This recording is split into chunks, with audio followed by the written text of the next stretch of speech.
tip 6 in talking to your friends about Jesus. Tip 6 is tell stories about Jesus.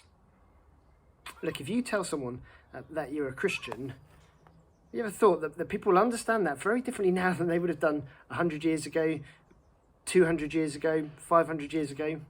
You tell someone here in the West, influenced by the culture here, they'll understand what it means to be a Christian in a very different way than someone might in India or sub-Saharan Africa. Because the reality is, for lots of people, they hear that you're a Christian and they will assume a series of negative things about you. That you're against a whole load of things. Perhaps that you're narrow-minded, that you're intolerant. So what do you want to do? You want to help people to see what it really means to be a Christian and to break down some of those wrong ideas and show what it really is to be a person who belongs to Jesus. And let me suggest one of the best ways you can help people to see what it really is to be a person who belongs to Jesus, to be a Christian. One of the best ways you can do that is to tell stories about Jesus.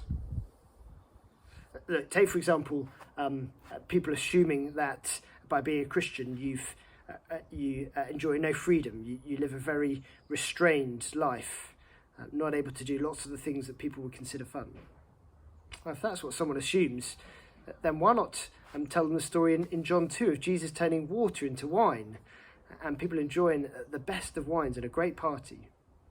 You see, in part, that story of Jesus shows that he's not about restricting our freedom, but giving us life, and life in all its fullness.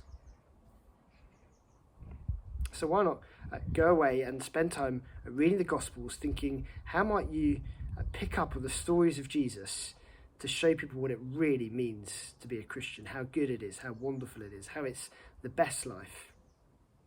And it might just be that as you tell stories about Jesus, people find they want to know more. Well, you've then got the perfect opportunity to say, well, why don't we look at some of the stories of Jesus more ourselves and see what it really is to know him and to belong to him. We've got these great little books at the back of church called The Word 1-to-1 that just help you and a friend really slowly look at stories of Jesus and see what it really means to be a Christian.